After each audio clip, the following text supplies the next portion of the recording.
Hello നമസ്കാരം. മഴത്തോരു മുമ്പയുടെ മറ്റൊരു പുതിയ സ്റ്റോറിയിലേക്ക് എല്ലാവർക്കും സ്വാഗതം. അപ്പോൾ വരാൻ പോകുന്ന ഒരു കിടിലൻ എപ്പിസോഡിൻ്റെ സ്റ്റോറിയാണ് നമ്മൾ പറയാൻ പോകുന്നത് കേട്ടോ.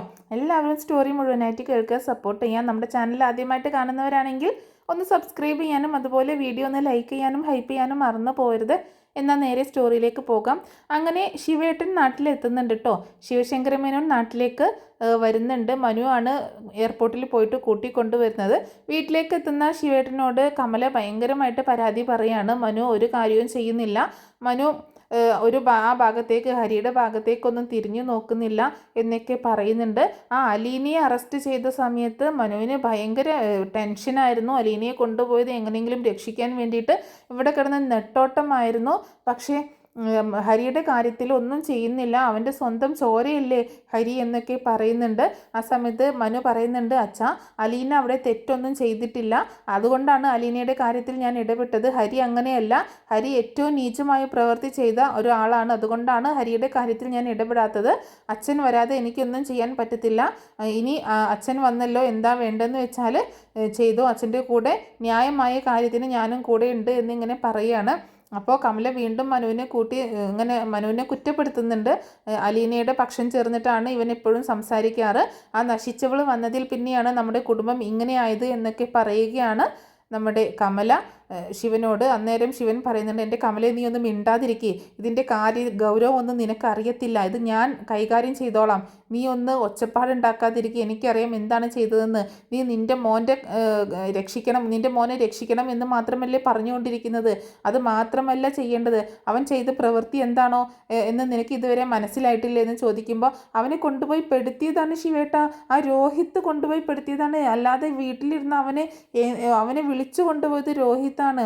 എന്നിട്ടിപ്പോൾ ഹരിയാണ് കൊണ്ടുപോയതെന്ന പേരും പറഞ്ഞിട്ട് ആകെ കേസ് അവൻ്റെ മേലേക്ക് ഇട്ടിട്ട് എല്ലാവരും രക്ഷപ്പെടാനായിട്ട് നോക്കുകയാണ് എന്നൊക്കെ ഹരിയെ സപ്പോർട്ട് ചെയ്തുകൊണ്ട് പറയണം. അമ്മയെപ്പോലൊരമ്മ ഈ ലോകത്ത് അമ്മ മാത്രമേ കാണുള്ളൂ.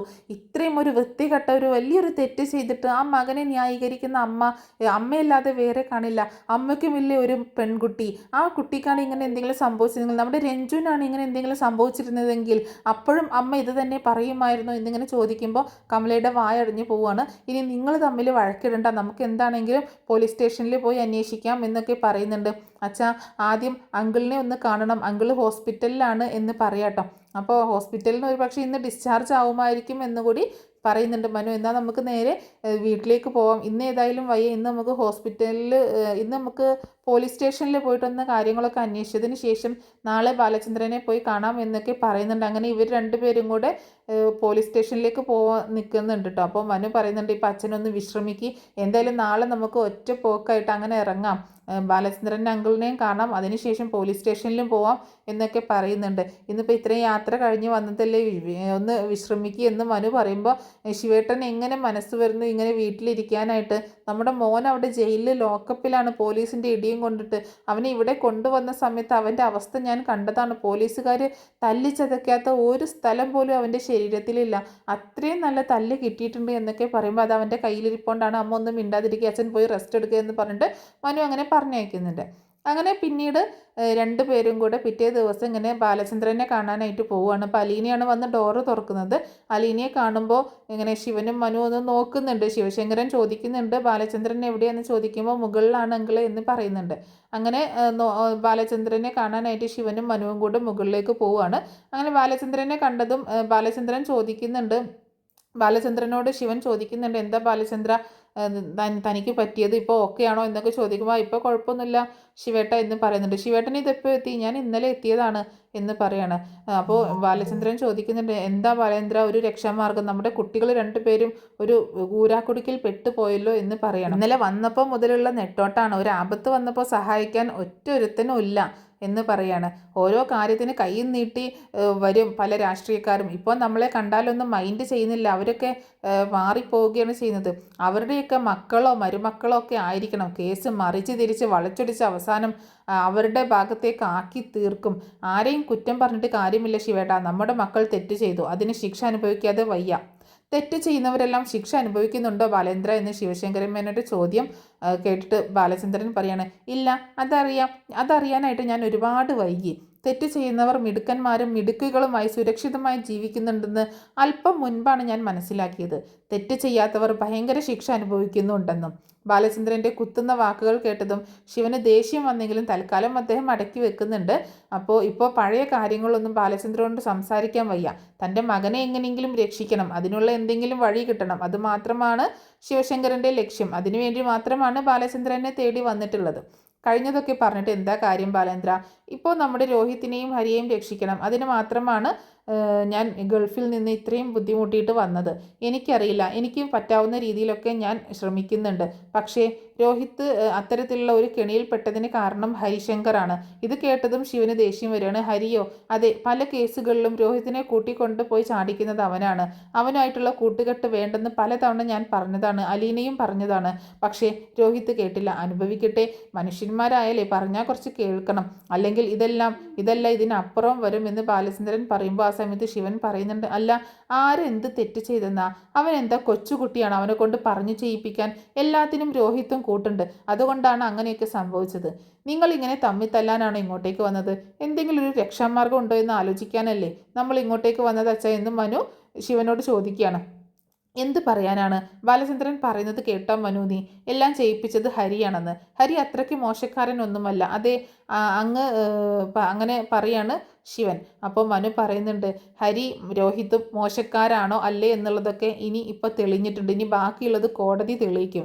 പക്ഷേ ഇനി നിങ്ങൾക്ക് നിങ്ങളുടെ മക്കളെക്കുറിച്ച് എന്തെങ്കിലും ചെയ്യാനുണ്ടെങ്കിൽ അത് ചെയ്യട്ടെ എന്നിങ്ങനെ പറയണം. അപ്പോൾ ഇങ്ങനെ മനു പറയുന്നുണ്ട്, ഇത് മാത്രമല്ല, ഇതിന് മുൻപ് ഒരു പ്രവൃത്തി ഹരി ചെയ്തിട്ടുണ്ട്.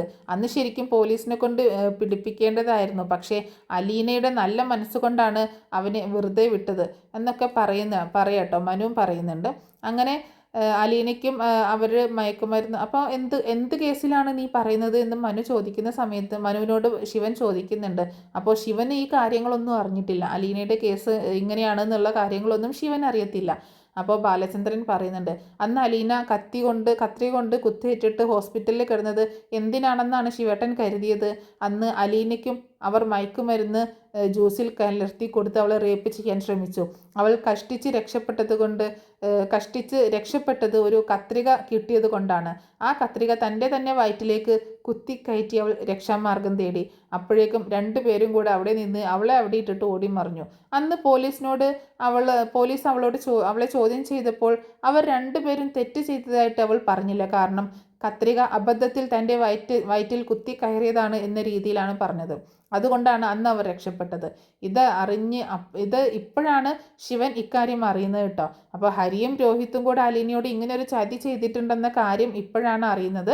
സ്വന്തം പെങ്ങളോടാണ് ആങ്ങളെ ഈ ഒരു നീചമായ പ്രവൃത്തി ചെയ്തത്. അത് കേട്ടതും ശിവശങ്കര മേനോന്റെ തല കുനിഞ്ഞു നിൽക്കേണ്ടി വരികയാണ്. അങ്ങനെ അവർ ഒന്നും രണ്ടും പറഞ്ഞ് പഴയ കാര്യങ്ങളൊക്കെ ഇങ്ങനെ സംസാരിച്ചുകൊണ്ടിരിക്കുകയാണ്. ആ സമയത്ത് മനുവിന് മനസ്സിലാവുന്നുണ്ട്, ഇതിങ്ങനെ സംസാരിച്ചുകൊണ്ട് പോയിട്ടുണ്ടെങ്കിൽ കാര്യങ്ങൾ കൂടുതൽ വഷളാവത്തേ ഉള്ളൂ. ആ സമയത്ത് പറയുന്നുണ്ട്, നിങ്ങൾ എന്തെങ്കിലുമൊക്കെ കാര്യങ്ങൾ തീരുമാനിക്കുക, അല്ലാതെ പഴയ കാര്യങ്ങൾ ഇങ്ങനെ വീണ്ടും വീണ്ടും എടുത്ത് പറഞ്ഞിട്ട് കാര്യമില്ല. അലീനയുടെ നല്ല മനസ്സുകൊണ്ട് അന്ന് അവൾ രണ്ടുപേരെയും രക്ഷിച്ചു. എനിക്ക് തോന്നുന്നു അവരെ ഇങ്ങനെ അന്നേ ശിക്ഷ വാങ്ങിച്ചു കൊടുത്തിരുന്നെങ്കിൽ ഇത്രയും വലിയൊരു ക്രൈം ഇവിടെ നടക്കില്ലായിരുന്നു എന്നിങ്ങനെ മനു പറയാണ്. അങ്ങനെ പിന്നീട് ബാലചന്ദ്രനും ശിവനും ഒന്നും അങ്ങനെ മിണ്ടുന്നില്ല. പിന്നീട് മനു ആണെങ്കിൽ ശിവനെ കൂട്ടിയിട്ട് താഴേക്ക് ചെല്ലുകയാണ്. ഇനി എന്തെങ്കിലും പുറത്തിറക്കാനുള്ള വഴിയുണ്ടോയെന്ന് ആലോചിക്കുക എന്ന് ബാലചന്ദ്രനോട് പറയുന്നുണ്ട്. ബാലചന്ദ്രൻ പറയുന്നത്, ഞാൻ വക്കീലിനെ ഏർപ്പാടാക്കിയിട്ടുണ്ട്. സ്വന്തം മക്കളായിപ്പോയില്ലേ, എങ്ങനെയെങ്കിലും മിണ്ടാതിരിക്കാൻ പറ്റത്തില്ലല്ലോ, അതുകൊണ്ട് വക്കീലുമായിട്ട് സംസാരിച്ചു. പക്ഷേ ജാമ്യം പോലും കിട്ടാനുള്ള സാധ്യതയില്ലെന്നാണ് വക്കീൽ പറഞ്ഞത് എന്ന് ബാലചന്ദ്രനും പറയുന്നുണ്ട്. അങ്ങനെ പിന്നീടാണ് ശിവനും മനുവും കൂടി താഴേക്ക് ഇറങ്ങിപ്പോകുന്നത്. അതിനുശേഷം ശിവശങ്കര മേനോൻ വൈജിയെ കാണാനായിട്ട് ഹോസ്പിറ്റലിലേക്ക് എത്തുന്നുണ്ട്. ശിവേട്ടനെ കണ്ടപ്പോൾ വൈജിക്ക് ഇത്തിരി ആശ്വാസമൊക്കെ തോന്നുകയാണ്. ശിവേട്ട, കാര്യങ്ങളൊക്കെ എവിടം വരെ എത്തി? ഹരിയെയും രോഹിത്തിനെയും രക്ഷിക്കാൻ എന്തെങ്കിലും മാർഗമുണ്ടോ ശിവേട്ട? ഞാൻ ഇവിടെ കിടന്ന് തീ തിന്നുകയാണ് എന്നിങ്ങനെ പറയാണ്. ഇതുവരെ ഒരിടത്തും എത്തിയിട്ടില്ല വൈജി. ഞാനും മുരളിയും കൂടി സബ് ജയിലിലോട്ട് പോയി കുട്ടികളെ കണ്ടിട്ട് വരികയാണ്. അപ്പോൾ ഒരു വക്കീലിനെ ഏർപ്പാടാക്കിയിട്ടുണ്ട് ശിവേട്ടൻ. ആ വക്കീലിനെയും കൂട്ടിയിട്ടാണ് അങ്ങോട്ടേക്ക് ചെന്നിട്ടുള്ളത്. അവർ എങ്ങനെയിരിക്കുന്നു ശിവേട്ട എന്ന് ചോദിക്കുമ്പോൾ ഹരിക്ക് കൂസലൊന്നുമില്ല. എന്ത് വന്നാലും നേരിടാനുള്ള ചങ്കൂറ്റമുണ്ട് അവന്. രോഹിത്തിൻ്റെ സ്ഥിതി അതല്ല. അവൻ വാടിപ്പോയി, സംസാരിക്കുന്നില്ല. അവൻ ആരുടെയും മുഖത്ത് നോക്കുന്നില്ല. എൻ്റെ കാര്യം വല്ലതും ചോദിച്ചോ? ഞാൻ പറഞ്ഞില്ല വൈജി, ഞാൻ ഒരു കാര്യവും അവരോട് പറഞ്ഞിട്ടൊന്നുമില്ല. ഞാൻ അവനോട് സംസാരിക്കാനേ നിന്നില്ല. പോലീസുകാർ അവരോട് സംസാരിക്കാനൊന്നും അനുവദിച്ചില്ല. അവരെ പോലീസ് ഒരുപാട് ഉപദ്രവിച്ചോ ശിവേട്ട? ഇതല്ലേ വൈജയ് കേസ്? അവരെ പോലീസ് വെറുതെ വിടുമോ എന്ന് ചോദിക്കുകയാണ്. എല്ലാവരുടെയും കൈത്തരിപ്പ് തീർത്ത് കാണും. ഈ ന്യൂസ് പേപ്പറിൽ എഴുതിയിരിക്കുന്നതൊക്കെ സത്യമാണോ ശിവേട്ട? അവർ തെറ്റ് ചെയ്തു എന്നുള്ളത് ശരിയാണോ എന്ന്? തെറ്റ് ചെയ്തുള്ളത് ശരിയായിരിക്കാം എന്ന് വെച്ച് നമുക്ക് അവരെ ഉപേക്ഷിക്കാൻ പറ്റുമോ? നമ്മുടെ മക്കളല്ലേ, അവരെ ആശ്വസിപ്പിക്കുകയും ധൈര്യപ്പെടുത്തുകയും ചെയ്യുകയല്ലേ നമ്മുടെ കടമ. അല്ലാതെ ബാലചന്ദ്രനെ പോലെ അവർ തെറ്റ് ചെയ്തെങ്കിൽ ശിക്ഷ അനുഭവിച്ചോട്ടെ എന്ന് പറഞ്ഞ് ഉപേക്ഷിച്ച് കളയുകയല്ലല്ലോ. രോഹിത്തിനെ ഒന്ന് കാണാൻ പോലും പോയില്ലേ ബാലചന്ദ്രൻ എന്ന് ചോദിക്കുകയാണ് വൈജ. അല്ലേ, കൊള്ളാം. ബാലചന്ദ്രൻ അന്നേരം തന്നെ കുഴഞ്ഞു വീണ് ഹോസ്പിറ്റലിലായതല്ലേ. പോലീസ് സ്റ്റേഷനിലും ജയിലിലും അവൻ പോകുമോ? കുറച്ചിലല്ലേ. പിന്നീടാണെങ്കിൽ ഒരു വക്കീലിനെ ഏർപ്പാടാക്കിയിട്ടുണ്ടെന്നൊക്കെ പറഞ്ഞു എന്ന് പറയാണ് ശിവേട്ടൻ. അപ്പോൾ വൈജ ചോദിക്കുന്നുണ്ട്, ഹരിയല്ലേ ശിവേട്ട രോഹിത്തിനെ വിളിച്ചു കൊണ്ടുപോയി ചെന്ന് ആ തെറ്റിലൊക്കെ പെടുത്തിയത്? രോഹിത്ത് ഒരു തെറ്റും ചെയ്തിട്ടില്ല എന്നൊക്കെ പറയുമ്പോൾ, രോഹിത്ത് എന്താ ഒരാൾ വിളിക്കുമ്പോഴേക്ക് തെറ്റ് ചെയ്യാനായിട്ട് പോകാൻ ചെറിയ കുട്ടി എങ്ങാനാണോ? അവനറിയില്ലേ കാര്യങ്ങളൊന്നും, കണ്ടാലും കേട്ടാലും മനസ്സിലാവത്തില്ലേ അവന് എന്ന് ചോദിക്കുകയാണ് ശിവേട്ടൻ. എന്താണെങ്കിലും അവരെ ഒന്ന് രക്ഷിക്ക് ശിവേട്ട, എങ്ങനെയെങ്കിലും മക്കളെ ഒന്ന് പുറത്തിറക്ക് എന്നൊക്കെ പറയുന്നുണ്ട്. ഞങ്ങൾ ഇതുവരെ ആരോടും ഒന്നും പറയുന്നില്ല എന്നേ ഉള്ളൂ, ഞങ്ങളിതിൻ്റെ പുറകെ തന്നെയാണ്, എങ്ങനെയെങ്കിലും ജാമ്യം കിട്ടുമെന്ന് നോക്കണം, അതിന് വേണ്ടിയിട്ടുള്ള ഓട്ടപ്പാച്ചിലാണ് എന്ന് പറയുന്നുണ്ട് ശിവേട്ടൻ. SP-യും DYSP-യും അങ്ങനെയായിട്ട് ഒരുപാട് പോലീസുകാരെയും ആഭ്യന്തര വകുപ്പിന് വാർഡ് മെമ്പർ മുതൽ മുഖ്യമന്ത്രി വരെയുള്ളവരെ എന്ന പോലെ രാഷ്ട്രീയത്തിലെ ഒരു മിക്ക ആളുകളെയും ഞാൻ കണ്ടു. പക്ഷേ എല്ലാവരും ഇപ്പോൾ കൈമലർത്തുകയാണ്. എങ്ങനെയെങ്കിലും ജാമ്യം കിട്ടണം. ഹരിയെ രക്ഷിക്കുന്ന കൂട്ടത്തിൽ രോഹിത്തിനെയും കൂടി രക്ഷിക്കാൻ നോക്കണേ ശിവേട്ട. അവന് ശിവേട്ടനല്ലാതെ മറ്റാരുമില്ല. ഇനി എന്തെന്നോർത്ത് വിഷമിക്കേണ്ട. ഹരി പുറത്തു വന്ന ആ കൂട്ടത്തിൽ രോഹിത്തും ഉണ്ടാകുമെന്ന് ശിവനും പറയുന്നതാണ്. അവരെല്ലാം കൂടി ഉപദ്രവിച്ച ആ പെൺകുട്ടിയുടെ വീട്ടുകാരുമായിട്ട് ഒരു രഹസ്യധാരണയിൽ എത്തിയാലോ? എന്ത് രഹസ്യധാരണ എന്ന് ശിവേട്ടൻ ചോദിക്കുമ്പോൾ, 5-10 ലക്ഷം കൊടുത്തിട്ട് ആ പെൺകുട്ടിയെ കൊണ്ട് മൊഴി മാറ്റി പറയിച്ചുകൂടെ? 10 ലക്ഷമോ 25 ലക്ഷമോ കൊടുക്കാമെന്ന് സമ്മതിച്ചിരിക്കുകയാണ് ഞങ്ങൾ. പക്ഷേ അങ്ങോട്ട് അടുപ്പിക്കണ്ടേ? രാവണൻ കോട്ടയിലോട്ട് കയറി ചെല്ലാൻ ഇത്രയും ബുദ്ധിമുട്ടില്ല. അധികാരമുള്ള രാഷ്ട്രീയക്കാരുടെ നിര, പ്രതിപക്ഷത്തുള്ള പാർട്ടിക്കാരുടെ നിര, സമുദായത്തിലെ സംഘടനകളുടെ നിര, മഹിളാ സംഘടനകളുടെ നിര, പിന്നെ നാട്ടുകാരും ബന്ധുജനങ്ങളും, ഇവരെല്ലാം നേരിട്ട് കൊണ്ട് വേണം നമുക്ക് ആ വീട്ടുകാരുമായിട്ടൊന്ന് സംസാരിക്കാൻ. എങ്ങനെ ശ്രമിച്ചിട്ടും അത് നടക്കുന്നില്ല. അതുകൊണ്ട് തൽക്കാലം ഒന്നും ചെയ്യാൻ നിവൃത്തിയില്ല വൈജയ് എന്ന് ശിവൻ പറയുമ്പോൾ, അതിൻ്റെ പ്രശ്നങ്ങൾ വളരെ വലുതാണ് എന്ന് മനസ്സിലാക്കുകയാണ് വൈജയന്തി. കേസ് കോടതിയിൽ വരുന്നത് വരെ കാത്തിരുന്നേ പറ്റൂ എന്ന് പറയുന്നുണ്ട് ശിവേട്ടൻ. അപ്പോൾ ശിവേട്ടൻ്റെ കൂടെ വന്നിട്ടുള്ളത് രാജീവ് മേനോൻ്റെ ഭാര്യ സഹോദരനായിട്ടുള്ള മുരളീകൃഷ്ണൻ കേട്ടോ. അയാൾ പറയുന്നുണ്ട്, കേസ് കോടതിയിൽ വരട്ടെ ചേച്ചി, അപ്പോഴേക്കും ഈ ചൂടൊക്കെ ഒന്ന് തണുക്കും. രാഷ്ട്രീയക്കാരും മഹിളാ സംഘടനകളും സമുദായക്കാരൊക്കെ വേറെ പണിക്ക് പോകും. വേറെ ഏതെങ്കിലും കേസ് കിട്ടുമ്പോൾ അതിൻ്റെ പുറകെ പോകും. കേസ് നടക്കുന്ന സമയത്ത് നമുക്ക് പെൺകുട്ടിയുടെ വീട്ടുകാരോട് പണം കൊടുത്ത് സ്വാധീനിച്ച് പെൺകുട്ടിയെ കൊണ്ട് മൊഴി മാറ്റി പറയിപ്പിക്കാം. അതുവരെ ജയിലിൽ കിടക്കേണ്ടി വരും അല്ലേ എന്ന് വൈജ ചോദിക്കുമ്പോൾ, ഇതുപോലുള്ള കേസിൽ ജാമ്യം കിട്ടാൻ പ്രയാസമാണ്. അതുകൊണ്ടാണ് ശിവേട്ടൻ ഇനി ഹരിയെ കാണാൻ സബ് ജയിൽ പോകുമ്പോൾ രോഹിത്തിനെ കൂടി ഒന്ന് ആശ്വസിപ്പിക്കണേ എന്ന് വൈജ പറയുന്നുണ്ട്. വിഷമിക്കേണ്ടെന്നും ഞാൻ അവനോട് പറഞ്ഞതായിട്ട് പറയണം. നീ എത്ര നാളാ ഈ ഹോസ്പിറ്റലിൽ തന്നെ ഇങ്ങനെ എന്ന് ശിവേട്ടൻ ചോദിക്കുമ്പോൾ, ഞാൻ കുറച്ച് ദിവസം കൂടി ഇവിടെ കഴിഞ്ഞോട്ടെ, എനിക്ക് ആളുകളെ കാണാൻ വയ്യ, ഫോൺ ഓഫ് ചെയ്ത് വെച്ചിരിക്കുകയാണ്. ഇനി ഞാൻ എങ്ങനെ ജോലിക്ക് പോകുമെന്ന് ആലോചിച്ചിട്ട് ഒരെത്തും പിടിയും കിട്ടുന്നില്ല. എങ്ങനെ ഞാൻ മറ്റു സ്റ്റാഫുകളുടെ മുൻപിൽ നിൽക്കും? എല്ലാം കൂടെ ഓർത്തിട്ട് എനിക്ക് ഭ്രാന്ത് പിടിക്കുന്ന പോലെ തോന്നുകയാണ്. എല്ലാം അവൾ ഒരുത്തിയാണ്, ആ അലീന. അത് കേട്ടപ്പോൾ ശിവൻ പറയുന്നുണ്ട്, നീ എന്താണ് ഇങ്ങനെയൊക്കെ പറയുന്നത്? അങ്ങനെയൊന്നും പറയണ്ട. അവൾ വന്നതുകൊണ്ടൊന്നും അല്ല ഇതൊക്കെ, അവന്മാരുടെ കയ്യിലിരിപ്പ് കൊണ്ടാണ്. അല്ല, അവൾ ആ വീട്ടിലേക്ക് കാല് കുത്തിയ അന്ന് മുതൽ തുടങ്ങിയതാ ഓരോ പ്രശ്നങ്ങൾ എന്ന് പറയുന്നുണ്ട്. അതെ വൈജയ്, നീ വെറുതെ അലീനയെ പഴിക്കണ്ട. എന്തൊക്കെയാണെങ്കിലും സംഭവിക്കാനുള്ളത് സംഭവിച്ചു. രോഹിത്തിനെയും ഹരിയെയും എങ്ങനെയെങ്കിലും പുറത്തിറക്കാൻ നമുക്ക് നോക്കാം. അതിനുശേഷം അലീന ബാലചന്ദ്രൻ്റെ അടുത്ത് പറയുന്നുണ്ട്, രോഹിത് ഒരു തെറ്റും ചെയ്തിട്ടില്ല അച്ഛാ. അങ്ങനെയാണെങ്കിൽ അവനെ എങ്ങനെയെങ്കിലും രക്ഷപ്പെടുത്തണം. ആ പെൺകുട്ടിയുടെ അവസ്ഥ എന്താണെന്ന് പോലും നമുക്കറിയില്ല. അങ്ങനെ അലീന ശരണ്യെ കാണാനായിട്ട് ആ വീട്ടിലേക്ക് പോകുന്നുണ്ട്. ആദ്യം അവൾക്ക് അവിടെ വലിയൊരു ആക്രമണമൊക്കെ നേരിടേണ്ടി വരുന്നുണ്ട്. അങ്ങനെ അവിടെ വെച്ച് അവളെ എല്ലാവരും കൂടെ തീയിട്ട് കൊല്ലാനൊക്കെ ശ്രമിക്കുന്നുണ്ടെങ്കിലും അവളെ ഓട്ടോക്കാരൻ ഷാജി വന്ന് രക്ഷിച്ചു കൊണ്ടുപോവുകയാണ്. അതിനുശേഷം വീണ്ടും ആ അലീന ശരണ്യയുടെ വീട്ടിലേക്ക് കൂടെ പോവുകയും അവരുടെ മനസ്സറിയുകയും അവരോട് ഒരു അടുപ്പം സൂക്ഷിക്കുകയും ഒക്കെ ചെയ്യുന്നുണ്ട്. പിന്നീട് ശരണ്യയുമായി സംസാരിച്ചതിന് ശേഷം മനസ്സിലാക്കുന്നുണ്ട്, ആ 3 ചെറുപ്പക്കാരാണ് തന്നെ ഉപദ്രവിച്ചത് എന്നുള്ള കാര്യം മനസ്സിലാക്കുകയാണ്. 4 പേർ അവിടെ ഉണ്ടായിരുന്നു, എന്നാൽ ഒരാൾ എന്നെ ഒന്നും ചെയ്തിട്ടില്ല. അത് രോഹിത്താണ് എന്നുള്ള കാര്യം ഇങ്ങനെ പറയുകയാണ് അലീനയോട്. മോളെ, തെറ്റ് ചെയ്തവർ ശിക്ഷ അനുഭവിക്കണം, പക്ഷേ തെറ്റ് ചെയ്യാത്തവർ ഒരിക്കലും ശിക്ഷ അനുഭവിച്ചുകൂടാ എന്ന് പറയാണ്. അതിലൊരാളും തെറ്റ് ചെയ്തിട്ടില്ലെങ്കിൽ ആ കാര്യം നീ ഒരാളെങ്കിലും തെറ്റ് ചെയ്തിട്ടില്ലെങ്കിൽ നീ പോലീസിനെയും കോടതിയെയും ബോധ്യപ്പെടുത്തണം. എങ്ങനെ ചേച്ചി, ഇത്രയും ആളുകൾക്കിടയിൽ ഞാൻ എങ്ങനെ പറഞ്ഞാൽ അവരെല്ലാവരും എൻ്റെ നേരെ തിരിയില്ലേ? പിന്നെ ഒരു നിരപരാധി ശിക്ഷിക്കപ്പെടണം എന്നാണോ നീ പറയുന്നത്? ആ നിരപരാധിയുടെ പേര് നീ പറയണം. ഒടുവിൽ ശരണ്യ സമ്മതിക്കുകയാണ്. അങ്ങനെ കോടതിയിൽ ഇവരുടെ കേസ് വിസ്തരിക്കുന്ന ആ ഒരു ദിവസം വന്നെത്തുന്നുണ്ട്. അതിനുശേഷം ശരണ്യയും കുടുംബക്കാരും കോടതിയിലേക്ക് എത്തുന്നുണ്ട്. രോഹിത്തും ഹരിശങ്കറും എല്ലാവരും തല താഴ്ത്തി അങ്ങനെ നിൽക്കുകയാണ്. എന്നാൽ ഹരിശങ്കർ ഗൗരവത്തോടു കൂടിയിട്ട് ശരണ്യയുടെ മുഖത്തേക്ക് തുറച്ചു നോക്കുകയാണ്. നിനക്ക് ഞാൻ വെച്ചിട്ടുണ്ടടി, ഇന്നല്ലെങ്കിൽ നാളെ ഞാൻ ഈ ജയിലിൽ നിന്ന് ഇറങ്ങും, അന്നേരം നിന്നെ ഞാൻ വെച്ചേക്കില്ല എന്നൊരു ഭാവത്തിലാണ് ഹരിശങ്കർ അവളെ നോക്കി നിൽക്കുമ്പോൾ ശരണ്യ അവനെ ദേഷ്യത്തിൽ നോക്കി മുഖം വെട്ടിക്കുന്നുണ്ട്. ഒരിക്കലും നിന്നെയൊന്നും പുറത്തിറങ്ങാൻ ഞാൻ അനുവദിക്കില്ല എന്നൊരു ദൃഢ നിശ്ചയമായിരുന്നു ശരണ്യയുടെ മുഖത്ത്.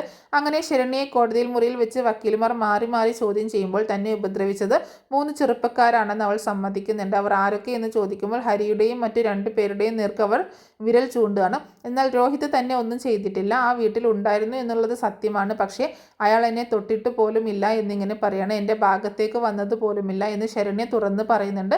ആ സമയത്ത് വക്കീലിൻ്റെ ഭാഗത്ത് നിന്ന് ഒരു സംശയം, രോഹിത്തിൻ്റെ കുടുംബക്കാർ പണം തന്ന് സ്വാധീനിച്ചതല്ലേ അവനെ ഒഴിവാക്കാൻ എന്ന് ചോദിക്കുമ്പോൾ ഞാൻ എന്തിനതിന് സമ്മതിക്കണം? ഇവരെല്ലാവരും എനിക്ക് പണം തന്ന് സ്വാധീനിക്കാൻ ശ്രമിച്ചിട്ടുണ്ട്, പക്ഷേ അതിലൊന്നും ഞാൻ വീണിട്ടില്ല. തെറ്റ് ചെയ്യാത്തവർ ശിക്ഷിക്കപ്പെടരുതല്ലോ, അവരുടെ ഭാവി ഓർത്ത് ഞാൻ ഒരിക്കലും വിഷമിക്കരുത് എന്ന് കരുതിക്കൊണ്ടാണ്. എനിക്കൊരു മനസ്സാക്ഷിയില്ലേ? അലീന കൊടുത്ത ഒരു ധൈര്യത്തിലാണ് ശരണ്യ ഇത്രയൊക്കെ സംസാരിക്കുന്നത്.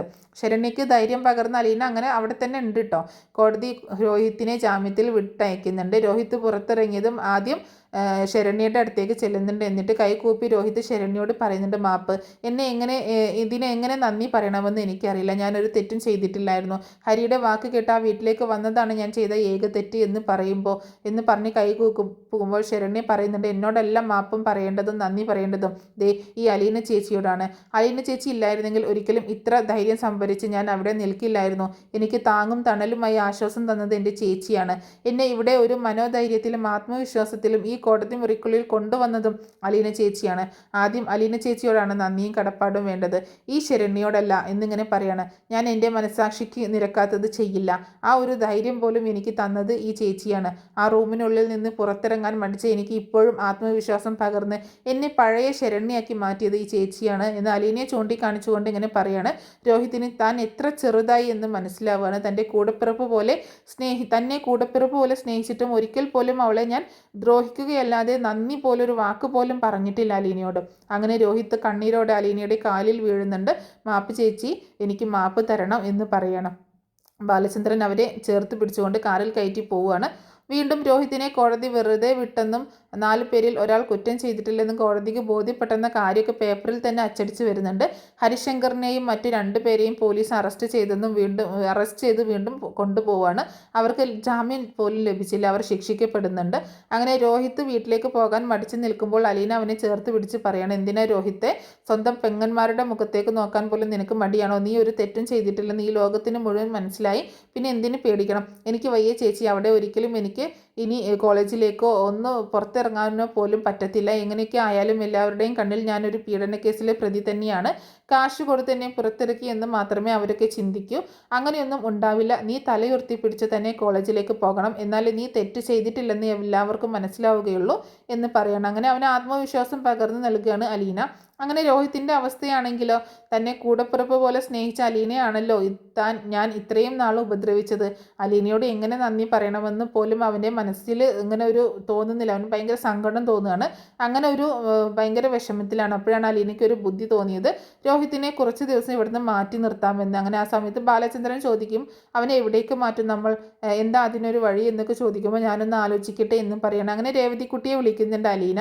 രേവതിക്കുട്ടിയോട് കാര്യങ്ങളൊക്കെ പറയുന്നുണ്ട്. അങ്ങനെയാണെങ്കിൽ നിന്റെ ആ ദ്രോഹി മോനെ ഇങ്ങോട്ടേക്ക് അയച്ചേക്ക്, ഇവിടുന്ന് ഞാൻ നല്ല അടി കൊടുത്ത് ശരിയാക്കിക്കൊള്ളാം എന്ന് പറയാണ്. എന്താടി മോളെ നീ പറയുന്നത്? അതെന്നെ അങ്കിളും ആൻറ്റിയും ഞാനും അല്ലേ ഇവിടെയുള്ളത്. എന്തായാലും ഇവിടെ ഒരു ആൺതുണ ഉണ്ടാകുന്നത് നല്ലതല്ലേ? നല്ല കാര്യമായിപ്പോയി. ഇപ്പോൾ രോഹിത് പഴയതുപോലെയൊന്നുമല്ല. അതെ, അതറിയാവുന്നത് കൊണ്ടാണ് ചേച്ചി ഞാൻ പറഞ്ഞത്. രോഹിത്തിനെ ഇങ്ങോട്ടേക്ക് കൊണ്ടുവന്നേക്ക്, ഞങ്ങളെല്ലാം റെഡിയാക്കിക്കോളാം. അങ്ങനെ രോഹിത്തിനോട് കാര്യങ്ങൾ പറയുന്നുണ്ട്. അങ്ങനെ രോഹിത്തിനെ വീണ്ടും പുതിയൊരു മനുഷ്യനാക്കി മാറ്റുകയാണ്. ആ സമയത്താണ് രോഹിത്തിന് ജാമ്യം കിട്ടിയ വിവരങ്ങളെല്ലാം വിവരങ്ങളും കോടതി വെറുതെ വിട്ടെന്നുമൊക്കെ പത്രത്തിലും ന്യൂസിലൊക്കെ വരുന്നത്. അത് കണ്ട വൈജയ്ക്ക് വലിയ ആശ്വാസമാവുന്നുണ്ട്.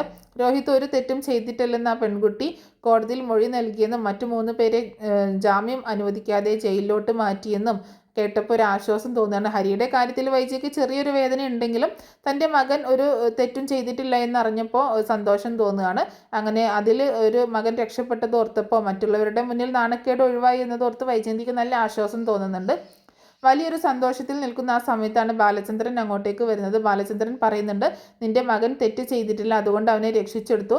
അതിനും കാരണക്കാരി നീ എപ്പോഴും പഴിച്ചിരുന്ന അലീനയാണ് എന്ന് പറയാണ്. ഓ, അവൾ എന്ത് ചെയ്തിട്ടാണെന്നോ എന്ന് നീ രോഹിത്തിനോട് ചോദിച്ചു നോക്ക്. ആ ശരണ്യയുടെ വീട്ടിൽ പോയി പല ഉപദ്രവങ്ങളും അവൾക്ക് നേരിടേണ്ടി വന്നു. എന്നിട്ടും രോഹിത്തിനെ അവൾ രക്ഷിച്ചെടുത്തു. ഓ, അവൾ കാരണമൊന്നുമല്ല. ആ പെൺകുട്ടിക്ക് മനസ്സിലായി കാണും എൻ്റെ മകൻ തെറ്റ് ചെയ്തിട്ടില്ല എന്നൊക്കെ. അതൊക്കെ നിന്റെ തോന്നലാണ്. അങ്ങനെ അമ്മയെ കാണാനായിട്ട് അലീന രോഹിത്തിനെയും കൂട്ടിയിട്ട് ഹോസ്പിറ്റലിലേക്ക് എത്തുന്നുണ്ട്. രോഹിത്തിനെയും അലീനയും കണ്ടതും, നീ ഇവളുടെ കൂടെയാണോ വന്നത്? അതിനെന്താ അമ്മേ, ഈ ചേച്ചി ഇല്ലായിരുന്നെങ്കിൽ ഞാൻ ഇപ്പോഴും ആ ഒരു പീഡന കേസിൽ പ്രതിയായിട്ട് ജയിലിൽ കിടക്കേണ്ടി വന്നേനെ. ചേച്ചിയോ? എന്നു മുതലാടാ നിനക്ക് ഇവൾ ചേച്ചിയായത്? അമ്മ അങ്ങനെയൊന്നും പറയരുത്. എന്തൊക്കെയായാലും അലീന ചേച്ചി കാരണം തന്നെയാണ് ഞാൻ ഇപ്പോൾ ഇവിടെ തലയുയർത്തി നിൽക്കുന്നത്. എനിക്ക് ഞാനല്ലാതായി തീർന്നിരുന്നു. എൻ്റെ അവസ്ഥ അമ്മയ്ക്ക് പറഞ്ഞാൽ മനസ്സിലാവില്ല. അന്ന് ശരണ്യയെ പോയി കണ്ടതും ശരണ്യയ്ക്ക് വേണ്ട ആത്മവിശ്വാസം നൽകി അവൾ ഈ കേസിൽ നിന്ന് ഇങ്ങനെയൊക്കെ പറയിപ്പിച്ചതും അലീന ചേച്ചിയാണ്. സത്യത്തിൽ ഞാൻ ഒരു തെറ്റും ചെയ്തിട്ടുണ്ടായിരുന്നില്ല. ചേച്ചി എനിക്ക് വേണ്ടി ചെയ്തതോർത്ത് അമ്മ ചേച്ചിയോട് സത്യത്തിൽ മാപ്പ് പറയുകയും നന്ദി പറയുകയും വേണം എന്നിങ്ങനെ പറയുമ്പോൾ ഒരു പുച്ഛത്തോടെ വൈജ ചിരിക്കുകയാണ്. അമ്മ പറഞ്ഞതെല്ലാം ബോധ്യപ്പെടുത്തുന്നുണ്ട്. അങ്ങനെ കാര്യങ്ങളൊക്കെ പറഞ്ഞ് ബോധ്യപ്പെടുത്തുന്നുണ്ട്. പക്ഷേ വൈജയ്ക്കാണെങ്കിൽ നീ ജയിലിലായിരുന്നില്ലേ? ജയിലിൽ കിടന്ന നീ എങ്ങനെ ഈ കാര്യങ്ങളൊക്കെ അറിഞ്ഞു? ഇവൾ പറഞ്ഞ കള്ളക്കഥകളൊക്കെ അല്ലേ? എന്തായാലും എനിക്കത് കേൾക്കണ്ട എന്ന് പറയുന്നുണ്ട്. അമ്മ ഒരിക്കലും നന്നാവാൻ പോകുന്നില്ല എന്ന് വിചാരിച്ച് രോഹിത്തും അലീനയും കൂടി അവിടെ നിന്ന് പോവുകയാണ്. എന്തിനാ നീ അമ്മയോട് അങ്ങനെയൊക്കെ പറഞ്ഞത്? അമ്മ ഒരിക്കലും അതൊന്നും വിശ്വസിക്കില്ല എന്ന് എനിക്കറിയാം. പിന്നെ എന്തിനാ മാഡത്തിനെ അങ്ങനെ ഇതൊക്കെ പറഞ്ഞ് നീ ബുദ്ധിമുട്ടിക്കുന്നത് എന്ന് പറയുമ്പോൾ, അലീന ചേച്ചി ചെയ്ത നല്ല കാര്യങ്ങളല്ലേ ഞാൻ പറഞ്ഞത്. പക്ഷെ അമ്മയ്ക്കത് വിശ്വാസമാവില്ല. ആ സമയത്താണ് ബബിത അമ്മയെ കാണാൻ രഹസ്യമായി വരുന്നത്. ബബിതയെ കണ്ടതും വൈജ ചോദിക്കുന്നുണ്ട്, എന്തൊക്കെയാണ് ഈ സംഭവിച്ചത് എന്ന് ചോദിക്കുമ്പോൾ രോഹിത് ഒരു തെറ്റും ചെയ്തിട്ടില്ലെന്ന് പറഞ്ഞ് അവളെ ഇറക്കിക്കൊണ്ട് വന്നു എന്ന് പറഞ്ഞത് വലിയ വീരവാദമൊക്കെ പറയുന്നുണ്ടല്ലോ. ശരിയാണമ്മേ, നമ്മൾ കരുതുന്ന പോലെയല്ല. അലീന ശരിക്കും ഈ വീടിന് നന്മ ചെയ്യുന്നവളാണ്. അതെനിക്ക് ഈ ദിവസം കൊണ്ട് മനസ്സിലായതാണ്. അവൾ അടുത്തൊന്നും ഞാൻ ഇതൊന്നും പറഞ്ഞിട്ടില്ല. ഇതൊക്കെ അംഗീകരിച്ച് കൊടുത്ത മാതിരി ഞാൻ സമ്മതിച്ചിട്ടുമില്ല. ഇപ്പോൾ അമ്മയോട് പറയാം, രോഹിത് പുറത്തിറങ്ങാൻ കാരണം അലീന തന്നെയാണ്. അതിൻ്റെ പേരിൽ അവൾ ഒരുപാട് സഹിച്ചിട്ടുണ്ട്. അവളെ കൊല്ലാൻ വരെ ആ വീട്ടുകാർ നോക്കിയിട്ടുണ്ട്. എന്നിട്ടും പതറാതെ അവളെല്ലാം അനുഭവിച്ചു. രോഹിത് ഒരു തെറ്റും ചെയ്തിട്ടില്ലെന്ന് ജയിലിൽ ചെന്ന് അവളോട് പറഞ്ഞതുമെല്ലാം അവൾ തന്നെയാണ്. പോലീസുകാർ അവളെ അറസ്റ്റ് ചെയ്ത് കൊണ്ടുപോയിരുന്നു. അതിനുശേഷം അവർ ഉപദ്രവിക്കാതെ വിട്ടെന്നേയുള്ളൂ. അവളെക്കൊണ്ട് പരാതി എഴുതിപ്പിക്കാൻ ഒരുപാട് ശ്രമിച്ചു. എന്നാൽ രോഹിത്തിൻ്റെ പേരിൽ അവൾ പരാതി കൊടുക്കാൻ തയ്യാറായിരുന്നില്ല. അങ്ങനെ അവൾ അവിടുന്ന് രക്ഷപ്പെട്ടു. പിന്നീട് അലീന ഓരോ യാത്രയിലായിരുന്നു രോഹിത്തിനെ രക്ഷിച്ചെടുക്കാനായിട്ട്. സ്വന്തം കൂടപ്പിറപ്പുകളെ പോലെ തന്നെയാണ് അവൾ പെരുമാറിയത് അമ്മ എന്നൊക്കെ ഇങ്ങനെ പറയുന്നത്. ഇതൊക്കെ കേട്ടിട്ട് വൈജയുടെ കണ്ണിൽ ചെറുതായിട്ട് കണ്ണീര് പൊടിയുന്നുണ്ട്. അമ്മയ്ക്ക് ഇഷ്ടമില്ലാത്തത് കൊണ്ട് അവളുടെ മുന്നിൽ അവൾ ചെയ്തതൊക്കെ നല്ല കാര്യമാണെന്നൊന്നും ഞാൻ സമ്മതിച്ചിട്ടില്ല. പക്ഷേ അലീന ചെയ്യുന്നത് ഒരുപാട് നന്മയുള്ള കാര്യങ്ങൾ തന്നെയാണ്. അവളൊന്നും പ്രതീക്ഷിച്ചിട്ടല്ല. ഈ വീടിന് അവളില്ലായിരുന്നെങ്കിൽ ഞങ്ങളൊക്കെ തകർന്നു പോയേനെ. അച്ഛന് എപ്പോഴും ഓരോ ഉപദേശങ്ങൾ നൽകിക്കൊണ്ടും കടകൾ അടച്ചിടാനൊക്കെ പറഞ്ഞതും അവളാണ്. അവൾ പറഞ്ഞതുകൊണ്ടാണ് അച്ഛനും ഗോവർദ്ധനങ്ങളൊക്കെ കാര്യങ്ങൾ ചെയ്തത്. ആ സമയത്ത് വൈജയന്തിക്ക് വലിയ നിരാശയും സങ്കടമൊക്കെ തോന്നുകയാണ്. താൻ ഒരുപാട് ഉപദ്രവിച്ചവളാണ് തൻ്റെ മകന് ഇപ്പോൾ രക്ഷയായത്. അതിനൊരു നന്ദി വാക്ക് പോലും താൻ പറഞ്ഞില്ലല്ലോ എന്നൊക്കെ ഓർത്ത് ഇങ്ങനെ വിഷമിക്കുന്നുണ്ട്. എന്നാലും അവൾ വീട്ടിൽ വന്നതിന് ശേഷമാണ് ഇങ്ങനെയൊക്കെ പ്രശ്നങ്ങളൊക്കെ സംഭവിച്ചത് എന്നുള്ള ചിന്തയിൽ തന്നെയാണ് വൈജയന്തി അപ്പോഴും ഉള്ളത് കേട്ടോ.